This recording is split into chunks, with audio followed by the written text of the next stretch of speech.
All right, guys, episode 7 is a wrap called Welcome Adversity. So it's 1 a.m. here. Hopefully I'm going to finish this thing pretty soon, recording the intro here. So I actually want to read the song lyrics to a heavy metal song. I call it heavy metal. You know, the genre is kind of, call it whatever, hardcore. The song is called Majoring in the Minors by one of my favorite bands, August Burns Red. So I'm just going to read through these lyrics. I think they're pretty powerful. These windy streets tell of a different time. What got us here won't get us there. It's time for the upright to have insight. Don't forget what's important in life. This place is like a cage that will imprison you. Is comfort only found without adversity? Anyone, anywhere in history has confronted these realities. What got us here won't get us there. I'll be there soon. That's why I care. Everyone you love will one day fade away. Everything you have will rot and decay. Everything around us will burn up in the death of the sun. It's in the pain that we see our true selves change. In the sea of difficulty, we are defined. When we're blind, we will feel our true selves change. In the sea of difficulty, we leave our comfort behind. We are found in faraway places when all seems lost. We are found in faraway places, not all is lost. We must be strong and cling on to hope. We must be strong when the ground is shifting out from under our feet. We are found in faraway places when all seems lost. Stop majoring in the minors. It's when you get inside that it widens. Stay true-tempered.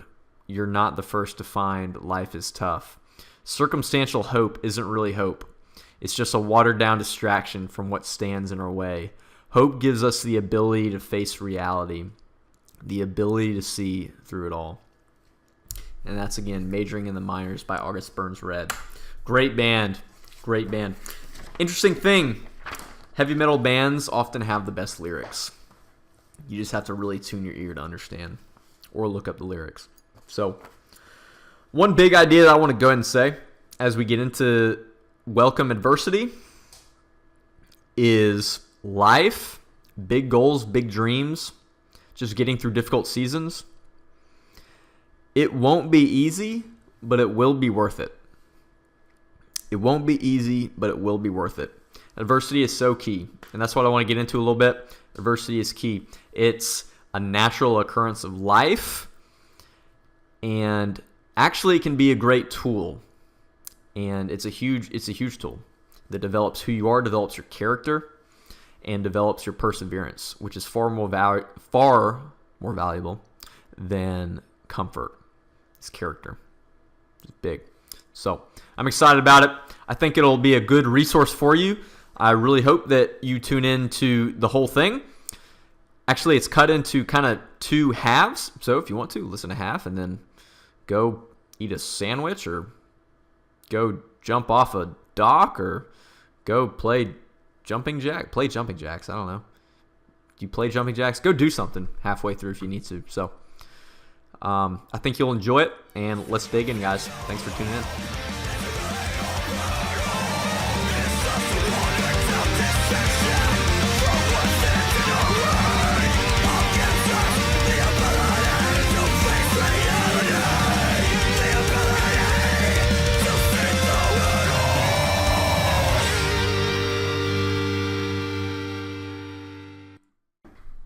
What's up, everybody, and welcome to today's podcast.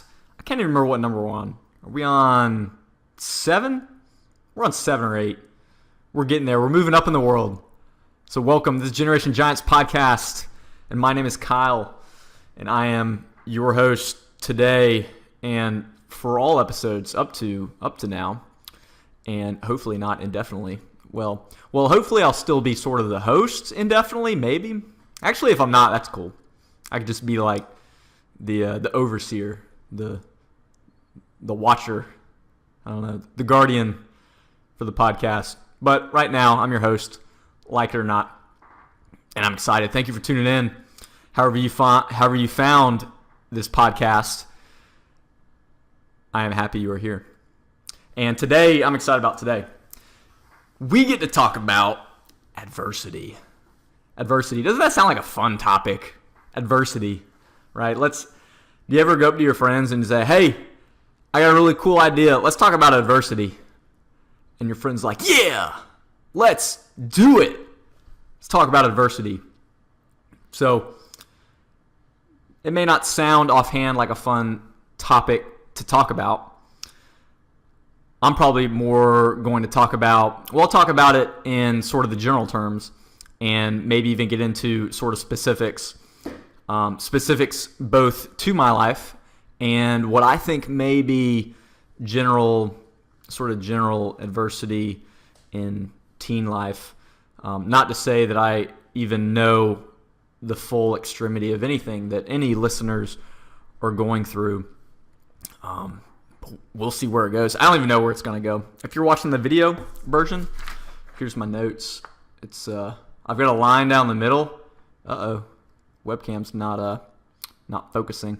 I got a line down the middle. I'm going to try to take a break around minute 20. I haven't really done that in previous episodes, but that's something that I want to incorporate probably moving forward, unless I just get in the mood and I just can't stop talking, which is a possibility. So we're going to be talking about adversity. Fun stuff. Hey, at least you can be the listener. I'm the one that has to talk about it, you know? I mean, and I don't even get paid for this. I'm just doing it. It's about, I got coffee going. It's actually nighttime when I normally record. I keep telling myself I'm going to record these things earlier when I'm not going to end up finishing around midnight, and it just doesn't happen. I don't know. It's a personal problem. I'm working through it. I need help. I might seek counseling for it. But I've got some coffee.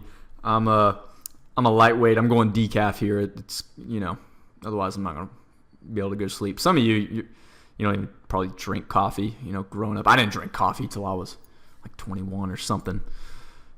Some of you probably think it tastes like chalk, which this is decaf, so it pretty much does, but gives me something to do while I try to stream some conscience and get some word out, learn you guys something, or at least just have a fun conversation. Hopefully I can have a little fun with it, talking about adversity.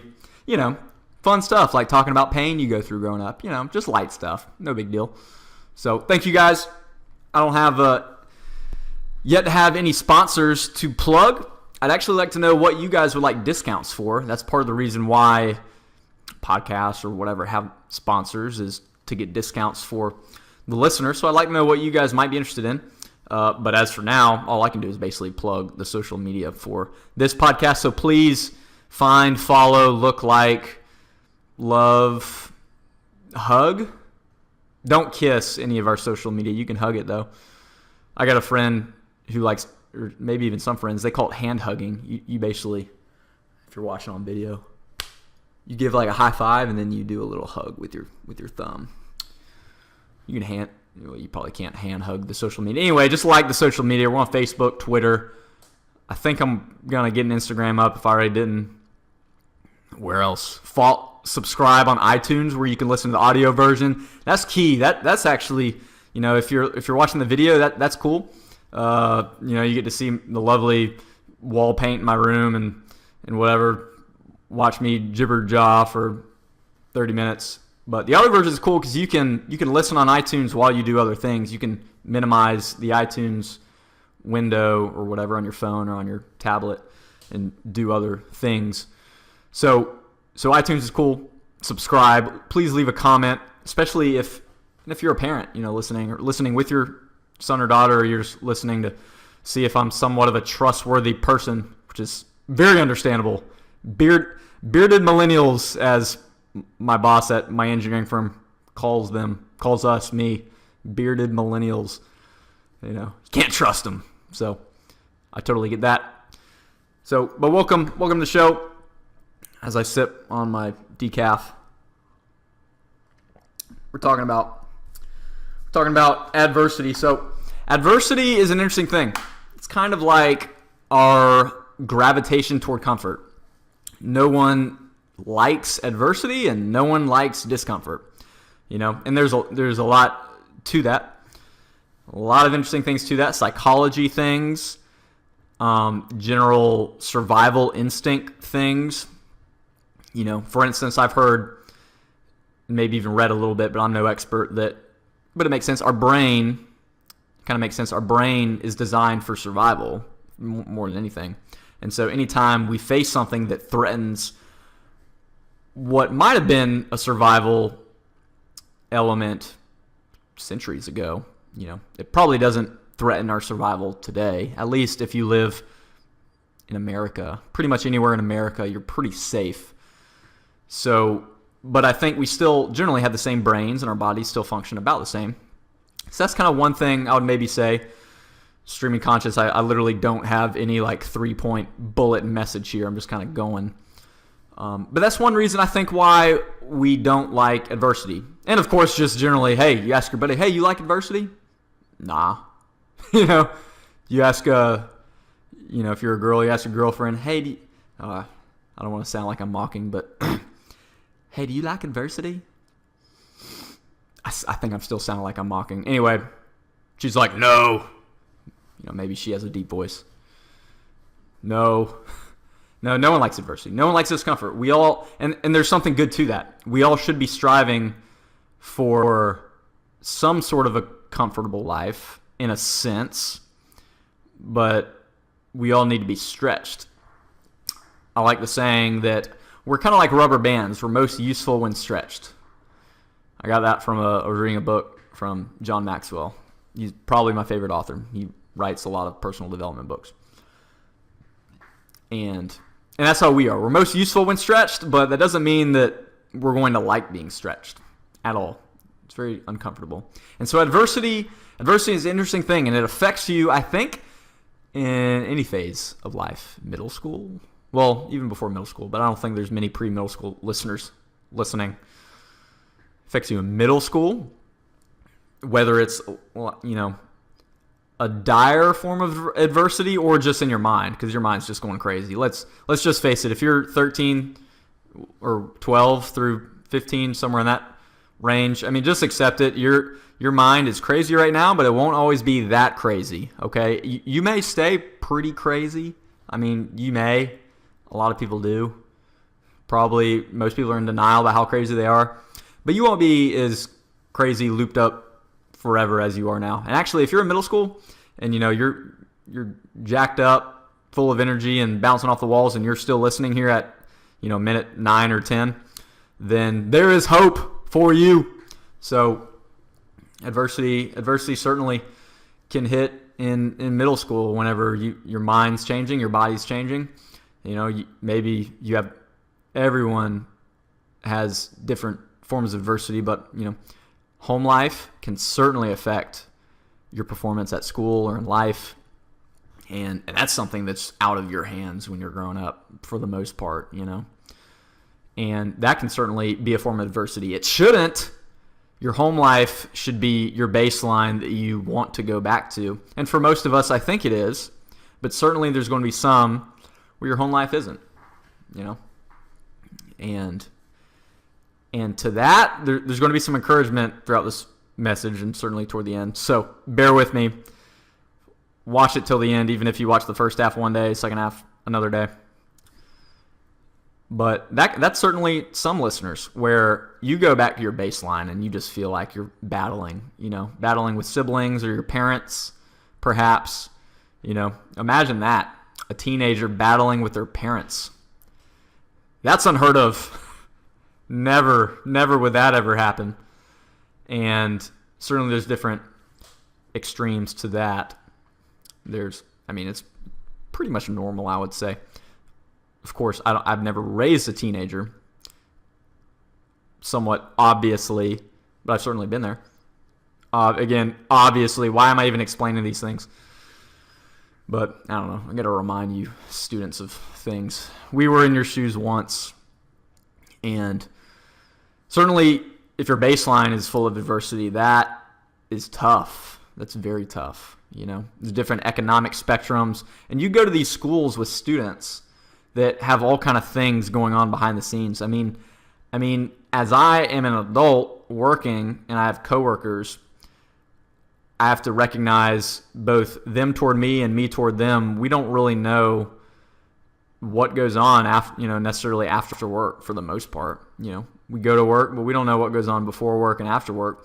And people come in, I'll just use work as an example. None of you probably work at least have any kind of career. And you don't even know what's affecting people behind the scenes. And that's not necessarily an excuse for poor performance or anything like that. But not everyone has the same baseline that you have. I mean, some people go back and they're, people my age, and maybe they're barely paying rent. So none of you probably have to pay rent unless you're like in college or, I don't know, you ran away from home. If you ran away from home, thank you for listening to this podcast. I hope it's an encouragement. Go back home one day. Anyway, so there's different baselines. And so certainly in middle school, no one is exempt from adversity. In high school, if popularity wasn't a big thing in middle school, then just feeling like you're always battling with other students at school to either be popular or to keep from being unpopular. It's like battling toward one end of the spectrum and away from the other, or trying to defend your territory or your ground or your name or your reputation. And there's certainly some good maybe in some of that. You don't want lies spread about you. You don't want people talking negatively about you. Ultimately, a lot of that stuff's just immaturity. I mean, I don't believe that in the adult world, many people really have a problem with rumors about them. Even if they do, when you get older, it's like, who really necessarily cares? I mean, your reputation matters for sure, but your reputation ought to speak for itself, and your actions and who you are ought to speak for itself. What a few other people might say shouldn't necessarily matter, but there's certainly some extremes where legal issues can get involved. I don't think there's going to be many listeners that have that going on, but certainly people talking about you can feel like adversity. You can feel like the authorities in your life are adversity. You can feel like health issues are an adversity in your life. You can just feel like things are holding you back. And ultimately, a lot of it's certainly valid, and a lot of it's just internal. A lot of it's in your mind. But there's certainly real forces that I believe are battling against us to keep us from being our best. So kind of the way I sort of defined adversity, at least somewhat briefly prior to recording this, was something that tries to take you down or keep you from your best. Something that tries to take you down or keep you from your best. And I want to highlight, you can have your own definition, that's cool. I want to highlight the word tries. And that's, I think, going to kind of be the heart of this show today. The only thing adversity can do is try, right? Nothing can make you less than your best if you have the will, A small thing like awkwardness, awkward silences, whatever. I don't know when I realized this, sometime in high school, that awkwardness is a choice. If you want to feel awkward about a situation, an awkward silence or an awkward statement or whatever, even though you may not mean to, you choose to make it awkward, And a lot of times we choose how big some of these things are going to be in our life, even if we don't mean to choose them. Because if it was like a test or whatever, like A through D, circle what you want, how much you want adversity to affect your life, you're probably going to circle, 0 or whatever the multiple choice would be. Don't circle all the above. That'd be weird in that example. Although if you don't know what to circle on a multiple choice test, always choose C. Everybody knows that, unless they changed it or whatever. I think that's SAT prep for you. I think on the SAT you're supposed to answer everything. SAT prep. If you don't know, circle C or whatever. I could get into an SAT, but maybe for another time. So adversity. So the big thought for adversity that I want to get into is welcome adversity. Welcome adversity. Change how you think about adversity. So I'll get into an example here.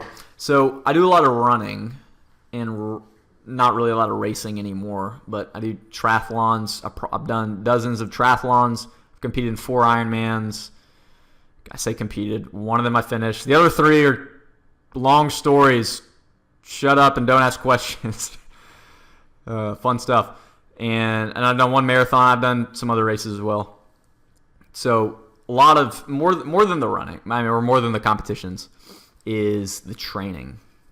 Oh, don't want my coffee to get cold. Hang on. And during training, and this is not going to be a how-to train podcast. I definitely can't do that. But in training, you generally want to be performing at your best while you're training, right? I mean, that probably goes with training anything.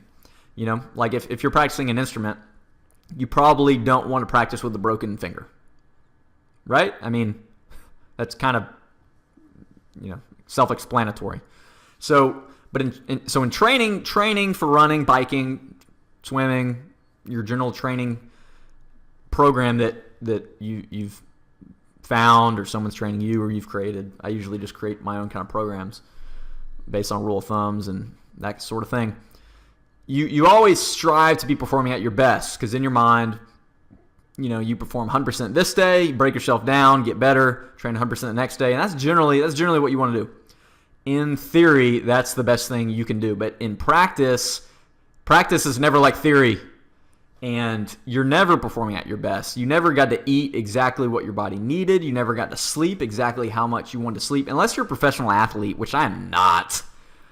I don't think I could ever be one. I'm happy. I'm what they call an everyday Ironman, which to some people might be like a weird phrase, but that's actually a phrase that some people will use because there's, I don't know, hundreds of thousands or more of people that have done Ironmans, I'm pretty sure. I think.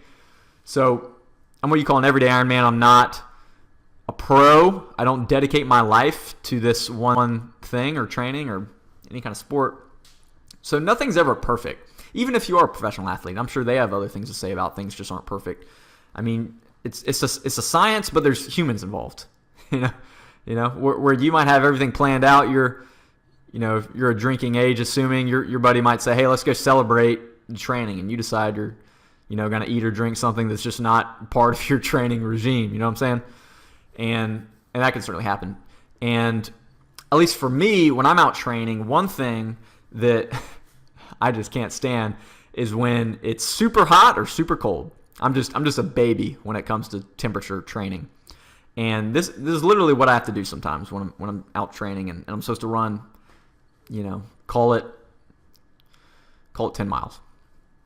And during the summer, so I live in South Carolina, and usually during the summer, that's when I'm really getting into training because a lot of races, most of the races that I've done are in the fall time frame, so you're really training heavy in the summer. And this is literally what I'll do. I'll be at like mile 6, and the humidity will be like 105 heat index. And I try to avoid these kind of runs, but sometimes you just can't. You say you're going to wake up at 5 a.m. to go run, and yeah, you don't wake up at 5 a.m. or something happens, so you have to run. Either run at 9 or 10 o'clock at night and finish at midnight, or run during the day. So I'll literally be in a run, and I will just start to not feel how I need to feel to run what I need to run.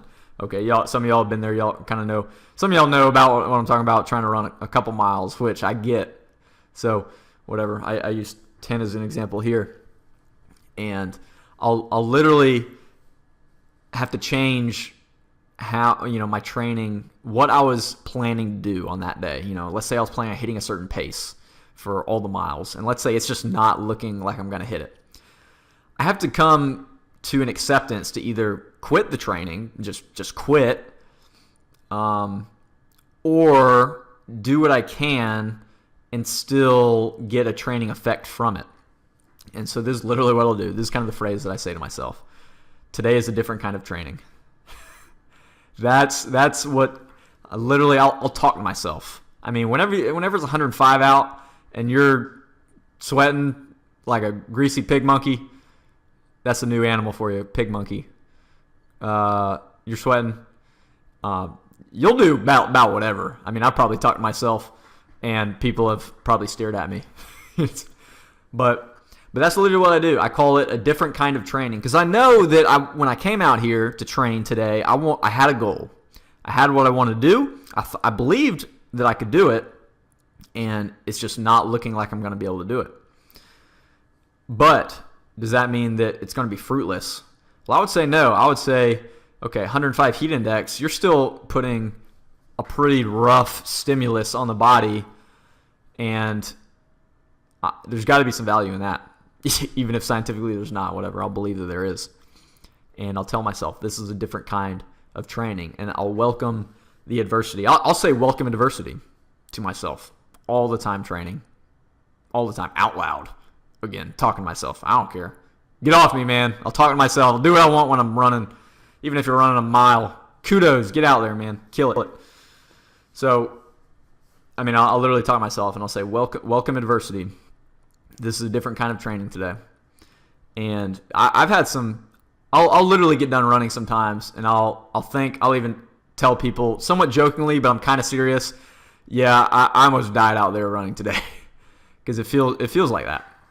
And running on fumes sometimes, which certainly there's probably something there that I could probably improve to, I don't know, be more hydrated, get more electrolytes, stay cooler, beat the sun, but, whatever. So it's gotten me fairly far. So, but maybe you need to find a phrase or something to rationalize what you're going through, whatever it is. It could be, again, students at school that you feel like they're just giving you hell. That's not a curse word. That's a place. Whatever. You feel like someone's putting you in the corner and, you don't know how to react. I can't. I don't even know. I don't even know how to overcome all the issues that you guys face, both in the cyber world with all this social media and, different kinds of bullying and everything that's kind of wasn't necessarily probably as extreme as, when I was growing up as it is now. If it is even extreme, I'm sure there's some areas where they're just nice people. Nice people everywhere at school. It's just awesome. Which I hope that maybe it is like that. Or it will be like that one day. But probably for the most people, for the most part, it's not necessarily like that. And that's understandable. Again, you're throwing hundreds or thousands of people with different backgrounds, with different baselines into one place. So, but whatever it is, figure out what that phrase could be for you. So I use running. Usually I don't have to tell myself that kind of stuff. Biking. Usually when I'm biking, I'm just praying someone doesn't hit me. That's usually my out loud talking to myself, talking to God type thing. But running for sure, you don't have that breeze hitting you. Whenever you're doing endurance sports, you're not running quite so fast. I mean, you're just getting beamed by the sun. So, and it's adversity. And that's just one example. I'll probably get into some more here after the break. That's just one example that I feel pretty often. And that's just one way that I feel it with high heat and humidity. And things may not feel perfect. Things rarely feel perfect. Things rarely go exactly according to plan. The plan is almost worthless, but planning is everything. And planning is key, but it won't always go according to plan. So find value, welcome adversity. I'll get more into it, seeing the value in adversity and in trials. I'm planning on reading a little bit of scripture from the Bible, and we'll see where it goes. So let's take a quick break. I don't even know how to do this. Let's take a quick break, and then we'll get started when we get back from the break. Sounds good. So as a brief interlude, I'm going to play a song that I kind of just recently discovered, but it's not a new song, or maybe I rediscovered it, and just been listening to it a lot, and it's been really encouraging for me. So, and I think it's somewhat appropriate to this topic of adversity that we're talking about. So I thought I'd just share it. Now, it's over 6 minutes long, so I'm only going to play maybe a minute or two. But this song I'm going to play is called... It's called... there was a window in the way. It's called Beneath the Waters, I Will Rise. by Hillsong. So let's check it out.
And we're back. Cool. I don't even know yet what I'm going to put in that extra break time frame area. Hopefully I put a song. I'm probably going to put a song, or probably did put a song. Past tense, present tense, where are we right now? It's Inception. That's a movie. You all probably know what Inception the movie was. Great movie. It's a good movie. So welcome adversity. So I want to talk a little bit about the benefits, a little more about the benefits, not necessarily overcoming adversity, which I touched on in the first segment, but a little bit about the benefits of adversity. So as I kind of got into, we all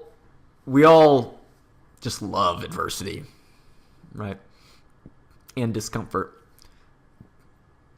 But adversity and discomfort are the keys to growth. They're the keys to growth.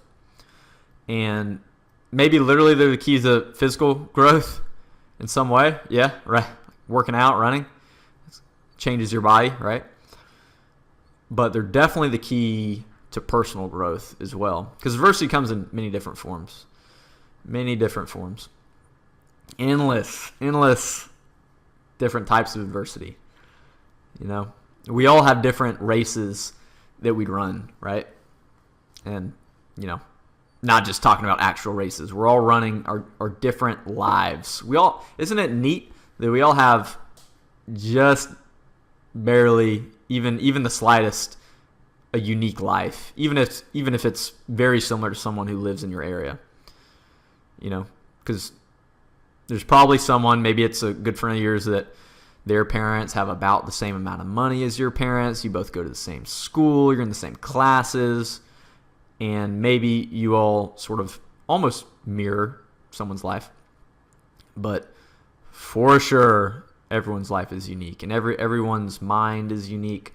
And I think that's pretty neat. You know, to give a plug to my church, our youth ministry is called Custom. And so the idea there is that everyone's one of a kind. Which is cool. You know, it's very true. I think it's something that probably a lot of students need to hear. You know, not just if you're 13, 15, you know, but even those upper high schoolers to college students, you know, don't try to live someone else's life. You know, you want to try to be yourself. And so adversity is very much similar in that not only are our lives unique, but our challenges and adversity is unique. So I mean, I'll even touch on, and I can probably just barely touch on it because there's some other things that I think I want to talk about. But growing up, so I have a medical condition that I just love talking about to listeners, most of which I don't even know. But it's cool.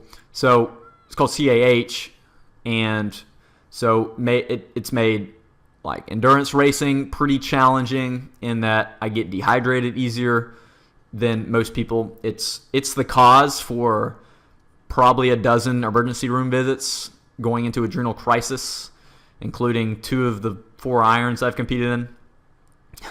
Fun stuff.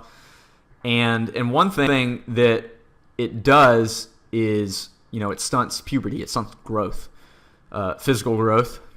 And so growing up, for at least 4 years, probably about 5 years, I had to take prescribed growth hormone. And that was a challenge. That was a challenge. And when I say welcome adversity, I was not intentionally welcoming adversity growing up. I don't even know if I knew if I was even thinking on this kind of level, because I was not into faith a whole lot growing up. I mean, maybe I was to an extent. I think it was always kind of in the background, but I don't think I really understood the keys to Christian faith and to what faith is. I certainly had some great influences, and I was, my mom especially sort of pushed me in a faith direction in middle school, more so than high school. But anyway, for about 4 years, talking about challenges, I hated getting shots. I don't know if you guys, again, I'm sure you guys love getting shots. I did not like getting shots. And that was adversity. That was a lot of adversity. I'm talking, when I was younger, and even to today, I had to go to the hospital for blood drawing the other week. Even to today, I have to get blood checkups, and I'm perfectly cool with that now. You can take whatever you need. But when I was younger, that was a challenge, getting shots, getting blood drawn, and to go from, getting it checked every few months to getting a shot every day. That was a challenge. That was a challenge. And again, whatever it's worth, to be clear, this is not like black market, growth hormone or anabolic steroids or testosterone booster. I think testosterone booster's legal. There's probably some legal versions of that.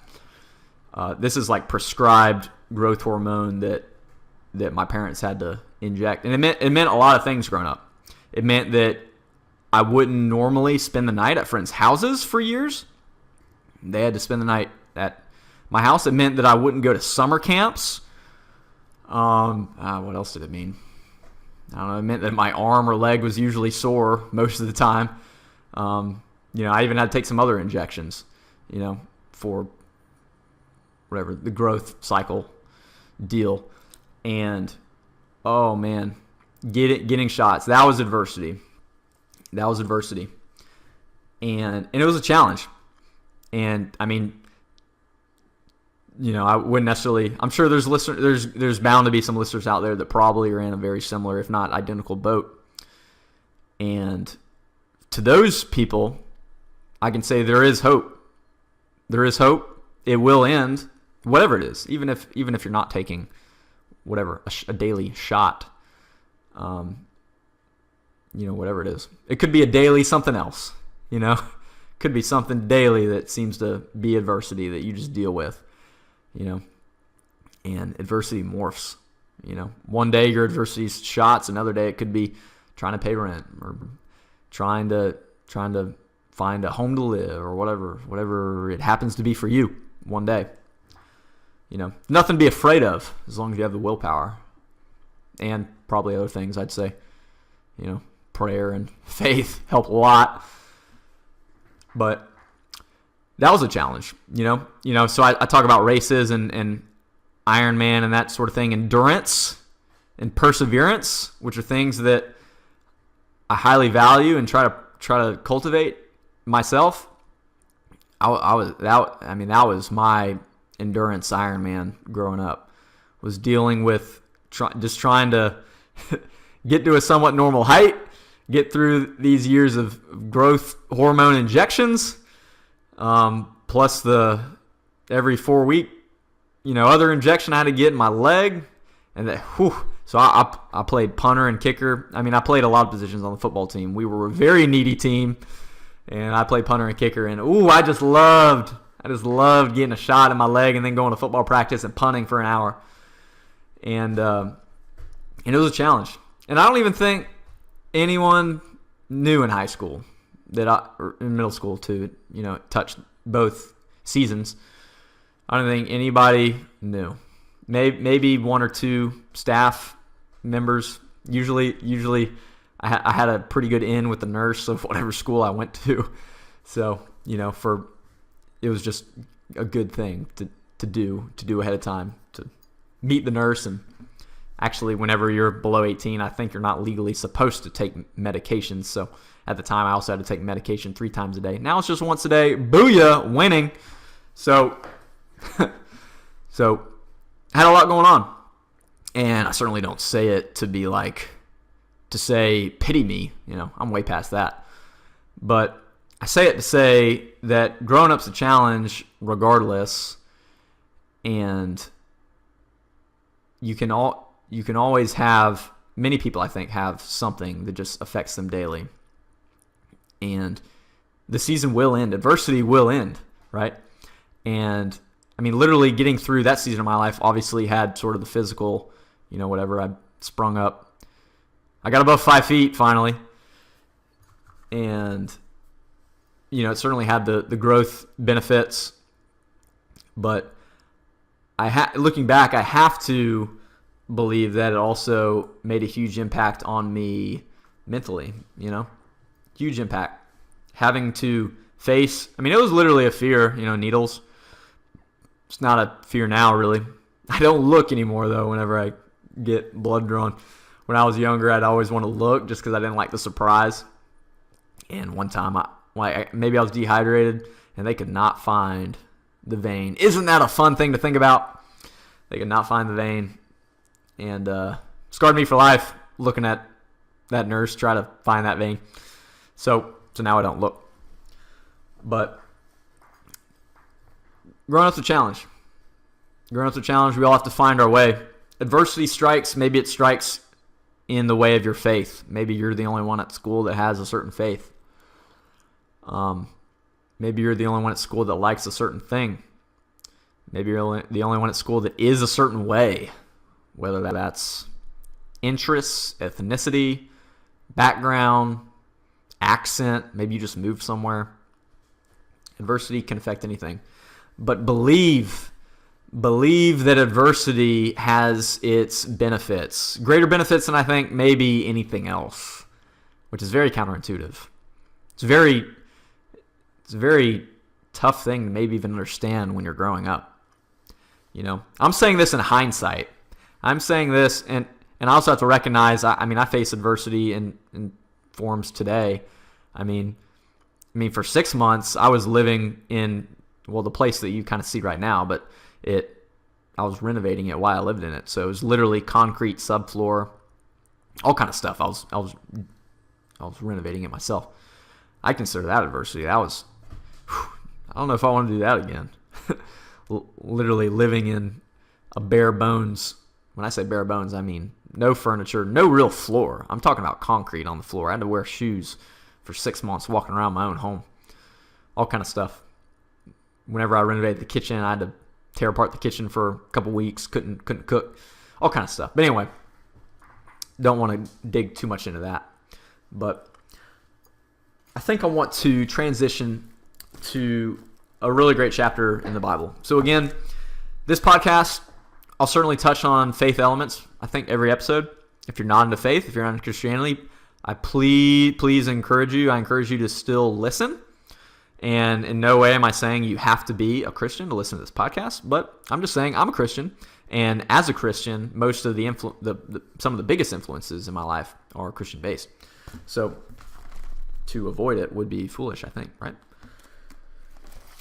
So I'm just going to read a little bit, a very little bit, not even a whole chapter or anything. This book of James. Ooh, almost forgot I had coffee. This is the book of James. James. Well, I'll just read. I'll just read a little paragraph of this intro. James, one of the brothers of Jesus, became a leader of the church in Jerusalem after Jesus' death and resurrection. He was respected for the advice he gave and for the wise decisions he helped the community of believers make. At one point, he decided to write down some of his best teachings and advice and send them to other Jewish believers in Jesus who were scattered throughout the Roman Empire. What he wrote to them has become known as the book of James. So, James, there were several Jameses in the New Testament. Even Jesus had a follower named James. Of course, these are all English translations.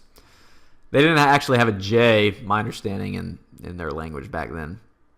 I don't want to crush it. Well, I don't want to get into that. I'll let your pastor tell you what Jesus' name really was. Not that it's a huge deal. So, James, anyway, whatever. So, James, this is generally accepted as the brother of Jesus. Kind of interesting there, you know. So Jesus had siblings. It's noted several times in the New Testament he had siblings. And I think he was the oldest. Anyway, this is one of his brothers. He became a follower. I could say a lot about that. Anyway, let me just kind of dig in. This is James chapter 1. I'm going to read a few verses. It says, James, a servant of God and of the Lord Jesus Christ, to the 12 tribes scattered among the nations, greetings. Consider it pure joy, my brothers and sisters, whenever you face trials of many kinds, because you know that the testing of your faith produces perseverance. Let perseverance finish its work, so that you may be mature and complete, not lacking anything. I'm just going to stop there. It's actually it's a pretty short book. Any of you could read it fairly quickly. I'm not a fast reader. You could blaze through it. And so this is huge. This is huge. And there's certainly the persecutions that the early church faced needed this more than anything. You could probably make an argument. I'm not going to now, but I'll entertain the thought. You can make an argument that the church wouldn't have survived without this statement, without the statement I just read, that the church would not have made it past the first century. Because they really did face trials. I mean, look up how the 12 disciples died. See what you find. It's astonishing. And there's a lot I could say there. So he says, though, he doesn't just say endure trials. I mean, he's going on the totally polar end of the spectrum. He's saying consider it pure joy whenever you face trials of many kinds. That's tough. Like I said, most people, if you are like this, that's cool. I think there may be some kind of crazy military guys who would be like, look at a challenge and just smile at each other. I could see military guys or whatever doing that. But most people, they don't. And that's okay. Especially students. I mean, you probably don't. Whenever, let's say someone's making fun of you, or maybe you lose a big game or you miss a big shot. None of that's necessarily great things to happen. But whatever that trial is, most people's reaction is not to smile. To smile like they have joy, pure joy, not just any kind of joy. This is some pure joy. This is some of that pure EVOO style. None of that compressed olive oil. This is that pure extra virgin olive oil right here. I eat a lot of olive oil in my diet, so forgive me. He's saying consider it pure joy. That is tough. In a podcast, I can't convince you that you should have pure joy in your trials. That's a decision that you have to make, because it's a decision. Ultimately, we control more of our emotions than I think we give ourselves credit for. And joy may even be one of those. And it's tough because if someone asked you, like a multiple choice test. What do you choose? Happiness or unhappiness? Obviously, on a multiple choice test, you'll choose happiness, but we're humans. And by no means am I saying I am perfect or very extremely all the time obedient in this area to consider it joy whenever I face trials. Everyone's initial reaction is to fight back, to not want to accept it. I shouldn't have to go through this. Why do I have to go through this? It doesn't have to be this way. Why? That's everyone's reaction, generally, to adversity, to things that try to hold you down, hold you back, keep you from being your best. But without adversity, you may not become your best. So that's an interesting way to think. Without adversity, you may not become your best. Without this thing you're going through, this season, you may not become your best. So even though right now it feels like you aren't the best you could be right now, give it time, give that seed time to grow and mature, and the adversity that held you down in the last season will spring you forward in the next season. I'm telling you. And it can be tough.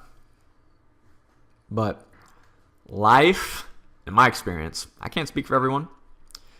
In my experience, life is full of adversity in different forms.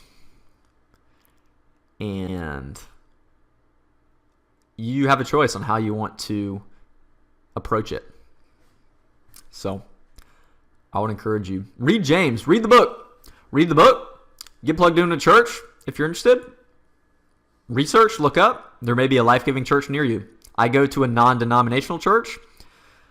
That's just my experience, and I have a good experience with it. May not be for everyone. Maybe you want to find a Catholic or a Protestant, Baptist church, whatever. I go to a non-denominational church. If you need help finding resources, ask your parents or ask friends at school. They probably know. So ask your pastors about this kind of stuff too. It's huge. It's big stuff. But that is a key, guys. That is a key. Welcome adversity. Welcome it. It's so huge. So with that is, I think that's all I got, guys. I think that's all I got.